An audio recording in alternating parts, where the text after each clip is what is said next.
오늘 본문은 사무엘상 29장, 요한복음 7장 10절에서 24절입니다.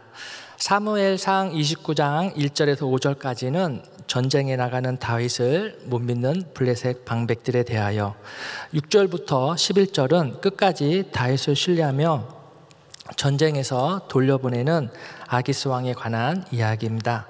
요한복음 7장 10절에서 24절은 예루살렘을 방문한 예수님과 유대인들의 대화를 기록하고 있습니다. 사무엘상 29장에서는 어제 다윗이 위기에 처했다고 했습니다. 블레셋 군대와 함께 이스라엘을 공격하면 이스라엘 왕으로 기름 부은 받은 자로서 해야 할 일이 아니며, 그렇다고 공격하지 않으면 블레셋에서 안전하게 거할 수 없는 진퇴양난의 상황에서 다윗이 기도했을 때 하나님께서 어떻게 다윗을 돕는지에 대하여 나오고 있습니다. 전쟁터에 나가는 다윗을 보고 블레셋 방백들은 다윗을 믿지 못해 그들 스스로 다윗이 전쟁터에 나가지 못하게 하므로 다윗이 곤란한 지경에 이르지 않도록 하나님께서 간섭하심을 믿으시기 바랍니다. 하나님께서는 적군인 블레셋 아기스 왕조차 다윗이 그동안 정직하고 진실한 삶을 살아왔음을 보고 인정케 하심으로 다윗이 이스라엘 동족을 공격하는 일이 없도록 선한 길로 인도하셨습니다. 오늘은 요한복음 7장을 중심으로 여러분들과 은혜를 나누길 원합니다. 어제 요한복음 7장 1절부터 오늘 24절까지 같이 보도록 하겠습니다. 이스라엘의 3대 명절은 유월절, 초막절, 맥추절이 있습니다. 그 중에 오늘 본문의 배경은 초막절입니다. 초막절은 출애굽한 이스라엘 백성들이 광야의 텐트 생활을 기념하기 위한 절기로 구원의 기쁨과 감사를 고백하며 8일 동안 축제를 벌이며 즐기는 절기가 되겠습니다. 요한복음 3절에서 4절 말씀. 그 형제들이 예수께 이르되 당신이 행하는 일을 제자들도 보게 여기를 떠나 유대로 가소서. 스스로 나타나기를 구하면서 묻혀서 일하는 사람이 없나니 이 일을 행하려거든 자신을 세상에 나타내소서 하니. 예수님의 형제들은 예수님에게 예루살렘으로 갈 것을 요구합니다. 갈릴리 같은 시골에서 놀지 마시고 예루살렘 같이 사람 많고 큰 장소에 가서 많은 사람들이 깜짝 놀랄 표적을 행하여 자신을 세상에 나타나라고 하고 있습니다. 형제들은 한편으로는 예수님이 귀신에 들렸을지 모른다고 생각하고, 또 예수가 유대인들에게 신성모독으로 공격당하자 본인들도 형 때문에 피해를 볼 수 있다고 생각해서 예수님을 메시아로 신뢰하지 못하는 상황입니다. 나중에서야 이들은 예수님의 십자가 사건과 부활을 목격하고 믿음이 생겨 복음의 사도로 거듭나게 됩니다. 이 초막절 중간에 예수님께서는 두 번째로 예루살렘을 형제들과 따로 비밀이 올라가셔서 성전에서 가르치셨고, 6개월 후에 하나님의 때, 하나님의 방법으로 유월절에 십자가에 달려 돌아가시게 됩니다. 우리는 여기서 이 당시에 세 가지 부류의 유대인들이 있었구나 하고 유추해 볼 수 있습니다.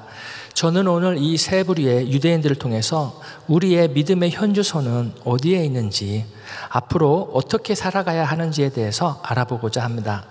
첫 번째는 성경에 대해 많이 배우고 많이 알고 있다고 믿는 유대인들이 있었습니다. 즉 종교 지도자 서기관들은 소위 기득권층입니다. 이들은 예수님을 죽이려 하였습니다. 7장 1절 말씀. 그 후에 예수께서 갈릴리에서 다니시고 유대에서 다니려 아니하심은 유대인들이 죽이려 함이로라. 이 종교 지도자들은 11절에도 나옵니다. 11절 말씀. 명절 중에 유대인들이 예수를 찾으면서 그가 어디 있느냐 하고, 두 번째는 예수님을 사기꾼으로 오해하고 그리스도로 못 믿는 유대인들이 있었습니다. 그 중엔 예수님의 형제들도 있었습니다. 5절 말씀. 이는 그 형제들까지도 예수를 믿지 아니함이러라. 12절에는 수근거리는 유대인 무리들이 나옵니다. 예수께 대하여 무리 중에서 수근거림이 많아 어떤 사람은 좋은 사람이라 하며 어떤 사람은 아니라 무리를 미혹한다 하나. 이들은 나중에 종교 지도자들의 선동하는 말을 듣고 예수를 십자가에 못 박으라고 합니다. 세 번째는 예수님이 메시아라고 믿고 거듭난 유대인들이 있었습니다. 하지만 그들은 담대하게 예수님이 메시아라고 말하지 못했습니다. 13절 말씀. 그러나 유대인들은 두려워함으로 드러나게 그에 대하여 말하는 자가 없더라. 종교 지도자들과 요새 말로 맞짱 뜨면서 전혀 주눅들지 않고 오히려 살기 등등한 종교 지도자들이 꼼짝 못하는 걸 보면서 이들은 이분이 정말 우리가 기다리던 메시아가 아닌가라는 생각을 하였습니다. 이들은 나중에 예수님의 십자가 사건을 보고 이분이 참 선지자였고 우리가 기다리던 예수님이라는 것을 믿게 되었습니다. 이들 중에는 니고데모와 같은 영향력 있는 인물이 나와 예수님이 십자가에 못 박혀 죽었을 때 용기를 내어 시신을 받아다가 장사를 치러내는 담대한 사람이 나옵니다. 사랑하는 은혜하는 교회 성도 여러분, 오늘 세 부류의 유대인들이 있었음을 성경 말씀을 통해서 알아보았습니다. 이 유대인들이 우리와 무슨 상관이 있는지 살펴보길 원합니다. 첫 번째, 예수님을 죽이려던 무리들이 지금도 있습니다. 얼마 전 인도에서 예수를 믿는다는 이유로 죽임을 당하고 집이 불타 없어지고 살던 고향을 떠나 피신해서 신앙생활을 이어가는 크리스찬들의 이야기를 들은 적이 있습니다.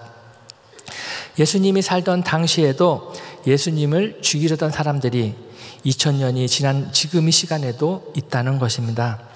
마을 사람들 가운데서는 예수님을 믿는 사람들이 나쁜 사람들이 아님에도 불구하고 나서서 그들을 변호하거나 보호해주지 못했습니다. 그들을 해하는 이들이 두려웠기 때문입니다. 크리스찬 인도인들은 마을에서 떠나 안전한 곳에서 피난 생활하며 그들의 신앙을 지켜가고 있습니다. 둘째, 아직도 예수님을 오해하는 무리들이 있습니다. 한국의 방송 프로그램을 보면 먹방, 차박, 골프, 관찰 카메라 등이 있습니다. 즉 먹는 거, 노는 거, 즐기는 거, 연예인들이 어떻게 사는지, 그들의 자녀가 어떻게 지내는지를 들여다보는 영상을 집중적으로 만들어내고 있습니다. 사람들의 관심이 세상에 쏠리게 하고 있습니다. 그러면서 보이지 않는 영적 세계에 대해서는 오히려 무당들이 나와 연예인들과 정치인들을 어떻게 될 것인가에 대해서 점치는 것으로 화면이 나오고 있습니다. 언론에서는 교회와 신도들이 정부 방역 지침을 따르지 않고 코로나가 확산되고 있다고 많은 사람들을 오해하게 만들고 있습니다. 교회는 텅텅 비어 있지만 관광지, 커피숍, 백화점, 쇼핑몰에는 많은 사람들이 안전거리를 유지하지 아니하고 몰려 있습니다. 언론과 방송을 통해 사람들은 무의식적으로 예수님에 대해, 교회에 대해 좋지 않은 선입견을 갖고 있는 것입니다. 그리고 이러한 상황에 대해서 다수는 교회의 어려움에 대해서 방관하고 있습니다. 영어로 우상을 아이돌이라고 합니다. 우리 주위에는 아이돌 대신에 아이들이 있습니다. 엄마, 아빠, 할아버지, 할머니, 삼촌, 이모 등 모든 일가 친척들이 이 아이들에 매달려 있습니다. 어른들보다 아이가 먹고 싶은 거 사주고, 아이가 놀고 싶은 곳에 가고, 아이가 보고 싶은 곳에 가서 보고 있습니다. 그러는 와중에 주일학교는 이미 붕괴되어 우리의 신앙 유산을 물려받을 차세대들이 준비되어 있지 않습니다. 교회는 코로나로 인해 안 가도 되지만 아이들이 원하면 밖으로, 들로, 산으로, 바다로, 나가야 하는 실정입니다. 저는 아이들이 우상이라고 비판하고자 하는 것이 아닙니다. 저는 아이들에게 더 많은 관심과 집중을 해야 한다고 하는 것입니다. 아이가 교회 가자고 하면 엄마, 아빠, 할아버지, 할머니가 교회를 온다는 것입니다. 어른이 어른을 전도하기가 어려운 시대가 되어가고 있습니다. 아이들이 어른을 전도하는 시대가 다가오고 있습니다. 아이들이 영적으로 살아야 한국 교회에 미래가 있습니다. 소망이 있습니다. 우리가 습관적으로 영상에 정신이 팔리기보단 곁에 있는 아이들이 구원의 확신을 갖고 신앙생활을 할 수 있도록 우리는 성경으로 아이들을 양육해야 할 책임감과 사명이 있음을 명심하시기 바랍니다. 셋째, 예수님에 대해 알고 싶어하는 이들이 있습니다. 이 어려운 시기에도 진리에 목말라하고 복음에 대해 듣고자 하는 이들이 우리 주위에 있다는 것입니다. 이들에게 좀 더 관심을 갖고 복음을 전하는 일에 집중해야 합니다. 우리가 영상을 보는 시간을 줄이고 이웃에게 말을 건네고 안부를 전하는 일은 어떨까요? 그들 중에는 우리의 도움이 필요한 사람들이 있을 것입니다. 우리는 이 세상에 빛과 소금의 역할을 감당해야 합니다. 복음 전파의 사명을 갖고 살아야 합니다. 때를 얻든지 못 얻든지 간에 영혼 구원에 우리의 시간과 물질을 집중하시기를 주님의 이름으로 권면드립니다. 제가 오늘 여러분들과 나누고자 하는 말씀 한 구절은 24절. 다 같이 읽어보겠습니다. 외모로 판단하지 말고 공의롭게 판단하라 하시니라. 구약시대에 광야가 낳은 위대한 인물 두 사람을 꼽으라면 모세와 다윗입니다. 신약시대에 광야가 낳은 위대한 인물을 두 사람을 꼽으라면 예수님과 사도 바울입니다. 지금 예수님은 가르치신 일에 대해 종교 지도자들로부터 정규교육을 제대로 받지 않았는데 어떻게 그를 아느냐 무시당하고 귀신 들렸다고 비난을 받는 상황입니다. 예수님은 모세의 율법 중 안식일에 할례를 받는 것은 괜찮고 안식일에 병자를 고치는 것은 무슨 잘못이 있느냐 되물으시면서 외모로 판단하지 말고 공의로 판단하라는 말씀을 하고 계십니다. 먼저 유대인들은 외모를 보고 어떻게 예수님을 판단했는지 살펴보겠습니다. 첫 번째, 배우지 아니하였다. 즉 예수님께서 무식하다고 비판합니다. 예수님께서 성전에 올라가 하나님의 말씀을 가르치자 종교 지도자들은 이렇게 반응합니다. 15절 말씀. 유대인들이 놀랍게 여겨 이르되 이 사람은 배우지 아니하였거늘 어떻게 그를 아느냐 하니. 이 당시 유대인들에게 배운다는 것은 유명한 랍비에게서 성경을 배워 그 랍비의 제자가 된다는 것입니다. 유대인들은 6살 때부터 회당에 나가 율법을 배우고 자라면서 초등, 중등, 고등 교육을 받고 그래야지 성경에 대해 이야기할 수 있는 자격이 주어집니다. 예수님은 이러한 과정을 거치지 않았음에도 성전에서 랍비들을 능가하는 학문적인 지식과 권위를 보여주었습니다. 이에 대해 나름 제대로 배웠다는 종교 지도자들은 자존심이 상했습니다. 더구나 16절에서 예수께서 대답하여 가라사대 내 교훈은 내 것이 아니요 나를 보내신 이의 것이니라.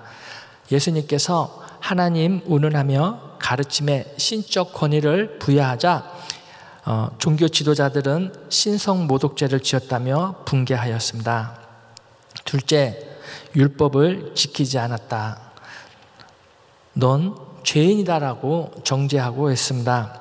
요한복음 5장 1절에서 16절을 보면 안식일에 베데스다의 연못가에서 38년 된 병자를 고치신 것을 두고 예수를 핍박하기 시작했습니다. 그들은 예수님께서 율법을 어겼다고 고소하였습니다. 이 당시 유대 종교 지도자들은 율법에 대한 자신들의 지식을 자랑스러워했고 모세의 후예라는 것에 대해서 대단한 자부심을 갖고 있었습니다. 율법에 내포된 하나님의 선하신 뜻을 깨닫지 못하고 행하지 못하므로 불법을 행하는 자들이 오히려 종교 지도자들 본인인 것을 본인들은 모르고 있었습니다. 그들의 관점에서 내린 판단은 외형을 중시하였기 때문에 예수님이 안식일을 어겼다고 예수님을 미워하고 있습니다. 요한복음 5장 16절, 그러므로 안식일에 이러한 일을 행하신다 하여 유대인들이 예수를 박해하게 된지라. 이러한 연유로 인해 종교 지도자들은 안식일에 병자를 고친 것과 하나님 운운하며 신성모독을 하는 예수를 죽이고자 하는 것입니다. 셋째, 귀신이 들렸다, 미쳤다라고 오해하였습니다. 초막절에 예루살렘에 모여 예수님의 교훈을 듣던 무리들은 예수님의 말씀을 듣고 귀신 들렸다고 모욕하였습니다. 이들은 종교 지도자들, 유대 관원들이 예수님을 죽이려 하는 음모를 알지 못했기 때문입니다. 20절 말씀, 무리가 대답하되 당신은 귀신이 들렸도다. 누가 당신을 죽이려 하나이까?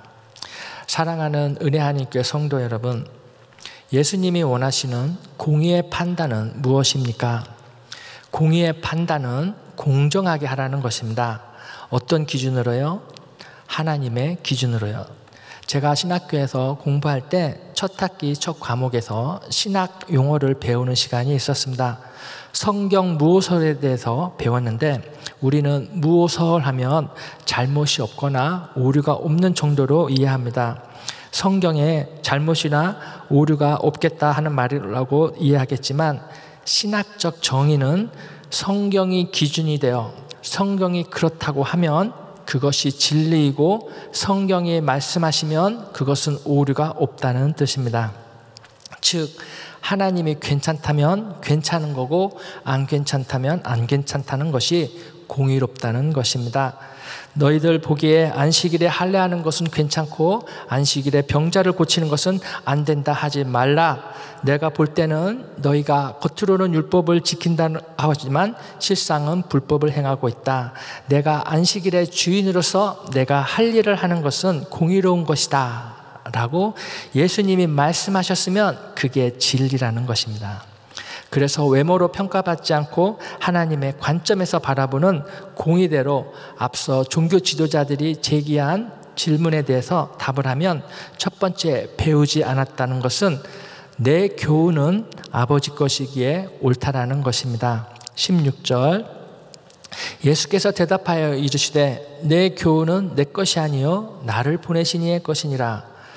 배웠다는 사람들은 자기 영광을 구하며 스스로 말하지만 참된 자는 하나님 아버지의 영광을 구하며 아버지의 뜻을 행하려 하여 그 속에 불의가 없다는 것입니다.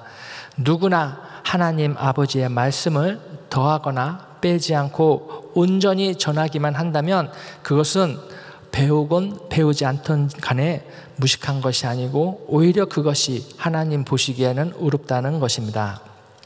두 번째로 율법을 지키지 않았다는 것은 하나님 보시기에 너희들이 율법을 안 지킨다. 배웠다는 너희들이 불의를 행하고 있다. 19절 말씀, 모세가 너희에게 율법을 주지 아니하였느냐? 너희 중에 율법을 지키는 자가 없도다. 유대인들은 모세가 내린 할례법을 열심히 지켰습니다.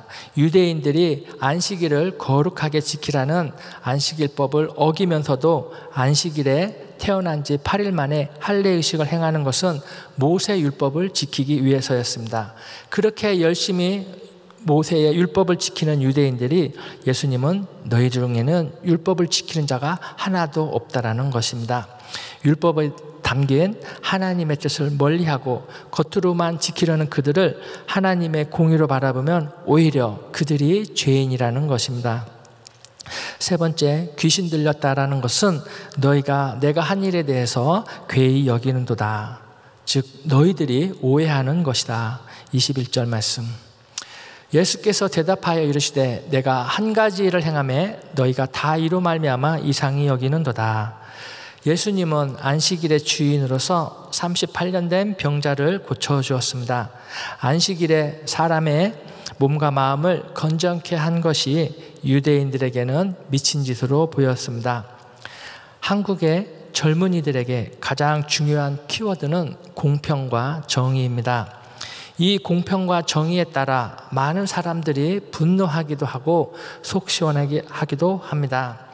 하지만 인간이 내세우는 공평과 정의는 시대와 환경에 따라 누가 권력을 가지느냐에 따라서 사형이 무죄가 되고 무죄가 징역을 살곤 합니다. 죄지은 인간들이 이 세상 어떤 기준을 세운들 영원할 수가 있겠습니까? 공평과 정의라는 단어에 얼마나 많은 이들이 억울해하고 목숨 걸고 싸우는지 알 수가 없습니다. 사랑하는 은혜 안의 교회 성도 여러분, 복음 전하시는 일에 집중하시기 바랍니다. 공평과 정의는 하나님입니다. 하나님이 말씀하시면 그것이 공평이고 그것이 정의인 것입니다. 성경을 기준으로 죄라 하면 죄인 것이지 거기에는 타협과 추가적인 설명이 필요 없습니다. 하나님 말씀이 기준이고 하나님의 행하심이 영원한 공평이고 정의임을 믿으시기 바랍니다. 동성애는 죄입니다. 성평등법은 저지되어야 합니다. 최소한 이 일에 앞장서지 못한다면 최소한 여러분들은 방관자는 되어서는 아니 될 것입니다. 이 일에 여러분들의 기도와 물질로 한 마음으로 같이 힘써 주시기를 주님의 이름으로 권면합니다. 말씀을 맺겠습니다. 우리는 앞서 세 부류의 유대인에 대해서 알아보았습니다. 그리고 외모로 판단하는 것과 공의로 판단하는 것이 어떻게 다른지 알아보았습니다. 예수님께서는 늘 아버지의 때를 준비하셨습니다. 그때는 모든 세상의 영광을 얻는 그런 때가 아니고 십자가에 매달려 온 인류의 죄를 위해 고난과 멸시를 받는 수치의 때였습니다. 하나님의 때와 방법은 우리가 바라보는 외형적인 모습과는 차이가 큽니다. 사랑하는 은혜 안의 교회 성도 여러분, 오늘 말씀을 통해 예수님은 우리에게 매사를 하나님의 관점에서 예수님의 시각에서 성령님의 판단으로 살아갈 것을 명령하십니다. 말씀 안에 담겨진 하나님의 깊은 뜻을 깨닫고 묵상하는 가운데 성령이 충만해져서 담대하게 복음을 증거하는 귀한 성도님들이 되시기를 예수님의 이름으로 축복합니다. 기도하겠습니다.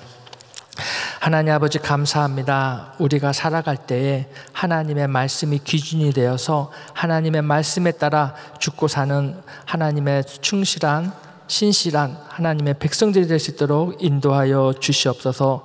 감사하며 예수님의 이름으로 기도합니다. 아멘.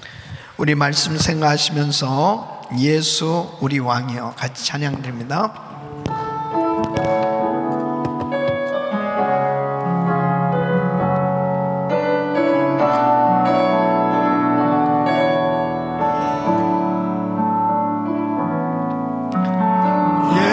예수 우리 왕이여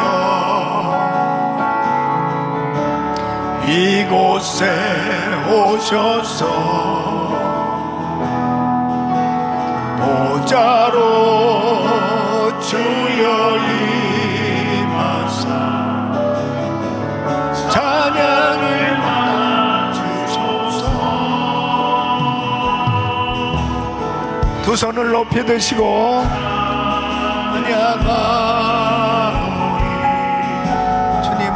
주님을 경배하오니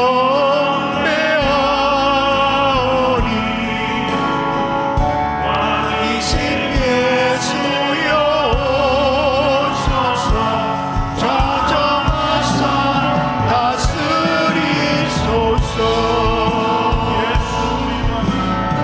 예수 우리 왕이여 이곳에 오셔서 보좌로 주여 임하사 찬양을 받아 주소서. 주님을 경배하오니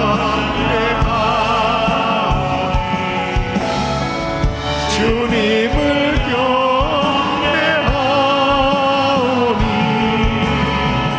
왕이신 예수여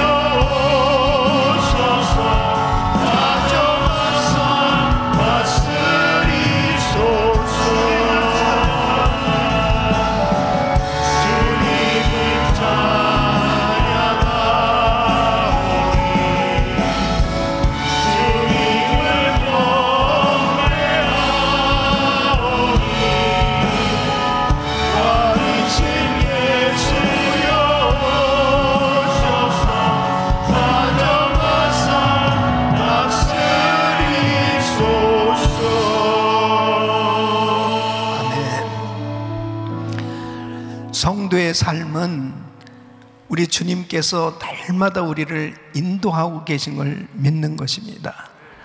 이 성도의 삶은 우리 주님께서 순간순간 우리와 함께 하시고 배후에서 역사하시고 계시다 하는 것을 믿어야 하는 것입니다.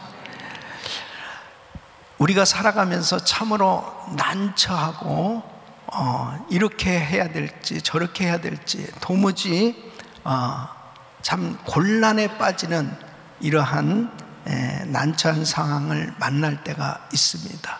이때 어떻게 해야 될지, 그때 많은 사람들은 인간적인 방법을 선택하기 쉽죠. 근데 그 인간적인 방법은 결국 근본적인 문제가 해결되기보다는 더 곤란에 빠지게 되어지는 그런 일들이 생겨질 수밖에 없는 걸 볼 수 있습니다. 이 다윗은 지금 너무나 큰 곤란에 빠진 것이죠. 이제 블레셋 군대와 함께 만일 이스라엘과 전쟁에 나가게 되어진다면 하나님의 뜻이 이루어질 수가 없는 거죠. 이스라엘의 왕으로 세움을 받기로 작정된 사람인데 자기 민족을 이 적군의 입장에 서서 그렇게 싸운다면 평생의 큰 오점이 되어질 뿐 아니라 그는 하나님이 기뻐하시는 뜻대로의 그 왕으로 세워지기는 어려울 것입니다. 이럴 수도 없고 저럴 수도 없는 이런 상황 가운데 이 다윗은 하나님만 바라볼 수밖에 없는 이런 상황이었을 것입니다. 여러분, 하나님만 잠잠히 바라보아야 할 때가 있어요. 바로 그 시간이 가장 힘들고 어려운 시간일지 모르지만 내가 그 하나님을 배후에서 역사하신 그 하나님만 바라보고 나갈 때 공의로 판단하시고 심판하시는 하나님께서 책임져 주실 줄로 믿습니다. 그래서 일천번째 기도를 하고 우리가 날마다 이렇게 정말 어려운 상황 속에도 잠잠히 주님을 구하고 그 주님의 얼굴을 바라보는 그 시간은 결단코 낭비하는 시간이 아닙니다. 손해보는 시간이 아니에요. 지금도 우리의 모든 형편처지를 다 아시고 배후에서 역사하고 계시는 하나님 계시다는 걸 믿으시기 바랍니다. 그 하나님이 오늘도 우리 성도님들의 상황, 그 처한 상황을 너무나 잘 알고 계신 것입니다. 너무 힘들고 어려운 상황 가운데 있는 분들 계실 거예요. 너무나 곤란하고 난처한 상황에 빠진 분들도 계실 거예요. 하나님 바라보고 있으면 하나님께서 기가 막힌 하나님의 방법으로 구원해 주실 줄로 믿습니다. 역사해 주실 줄로 믿습니다. 그래서 우리는 주님 앞에 더 엎드리는 시간 가져야 돼요. 정말 요즘 저는 사실 이 미국의 현실을 바라볼 때 너무너무 난감한 상황입니다. 자녀들을 정말 이 공립학교에 보내기도 힘든 상황, 또 성도들이 어떤 신학교에 가서 공부를 해야 될, 또 어떻게 정말 신앙생활을 해야 되는 것이 바른 신앙생활인지 너무나 사회적으로 혼란스러운 이런 상황 가운데 어떻게 인도해야 될 것인지 하나님의 말씀 쫓아가면 되는 것입니다. 말씀은 변함이 없는 것입니다. 때로는 하나님 앞에 우리가 너무너무 속상하고 힘들고 어려운 이런 상황 가운데 어찌할 바 모르는 이런 환경 가운데 놓여도 그 주님을 온전히 신뢰하십시오. 주님의 말씀을 온전히 의지하십시오. 하나님께서 지금도 일하고 계십니다. 하나님께서 다시 한번 이 미국의 영적 대부흥을 허락해 주실 줄 믿습니다. 그렇게 사모하시고 또 내일 거룩한 주일입니다. 하나님 말씀을 주세요. 하나님 말씀하여 주시옵소서. 그리고 잠잠히 하나님을 향해서 기도할 때 배후에서 역사하는 우리 주님께서 주님의 방법으로 모든 것들을 인도하시고 역사해 주실 줄 믿습니다. 두 손을 가슴에 모시고 몸이 아픈 분들 아픈 곳에 손을 얹으십시오. 거룩하신 아버지 하나님, 공의로 판단하시는 하나님을 의지합니다. 주님 역사하여 주시옵소서. 지금도 우리 삶의 배후에서 역사하시는 하나님을 의지합니다. 주님 역사하여 주시옵소서. 아버지 하나님, 이 시간도 난처한 상황에 빠져있는 하나님의 사람들, 성도들을 기억하시고 주께서 은혜를 부어 주시옵소서. 건져 주시옵소서. 해결하여 주시옵소서. 치료하여 주시옵소서. 만져 주시옵소서. 살려 주시옵소서. 건져 주시옵소서. 구원하여 주시옵소서. 회복시켜 주시옵소서. 주의 영광을 나타내 주시옵소서. 아버지 하나님만 이 시간도 잠잠히 바라봅니다. 하나님, 공의로 역사하시는 하나님께서 친히 주관하여 주시옵소서. 이 시간도 우리 귀한 성도들 주의 손으로 안수하여 주시사 강건케 하여 주시옵소서. 예수 그리스도의 이름으로 명하노니 코로나 바이러스 소멸될지어다. 소멸될지어다. 암세포는 없어질지어다. 불치병 깨끗한 바를 지어다. 주여 만져 주시옵소서.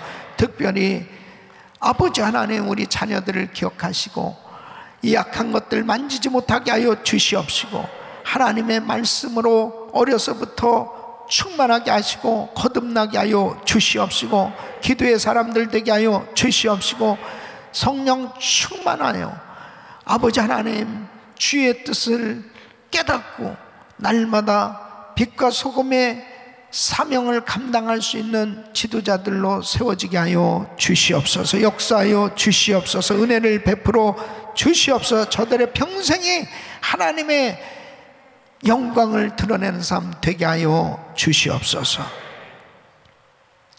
이 시간 주께서 연약한 육신들을, 지금도 병상에 누워있는 하나님의 사람들, 우리 주님 특별히 기억하시고 만져 주시옵소서. 회복시켜 주시옵소서. 역사하여 주시옵소서. 주님께서 우리의 모든 성도들 영육이 회복될 수 있도록 도와 주시옵소서. 내일 거룩한 주일 기쁨으로, 감사함으로, 건강함으로 성전에 나와 예배할 수 있도록 복을 내려 주시옵소서. 이제는 우리 구주 예수 그리스도의 은혜와 우리 하나님 아버지의 금원하신 사랑과 성령님의 감동과 막역등 충만하신 은총이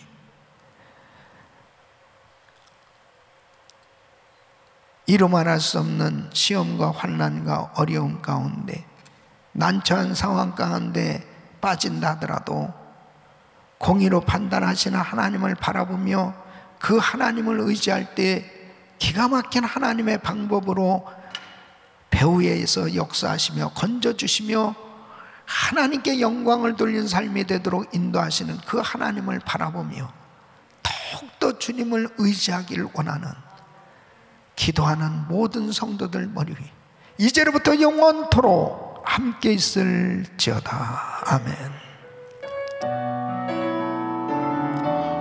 아버지 감사합니다. 아멘. 아멘. 이제 기도하실 자리 잡으시고, 내일 거룩한 주일입니다. 주일 예배를 위해서 기도해 주시고, 또 저를 위해서 기도해 주실 것은 주의 음성을 전달할 수 있도록 성령 충만한 은혜 가운데 말씀 증가할 수 있도록 위해서 기도해 주시고, 우리 EM과 교육부 우리 자녀들을 위해서 기도해 주시길 바랍니다. 평등법 저지를 위해서, 축의 부흥성의 강사 목사님 위해서 우리 주여 부르짖고 기도합니다. 주여, 주여, 주여. 걸어가시고 존귀하신 아버지.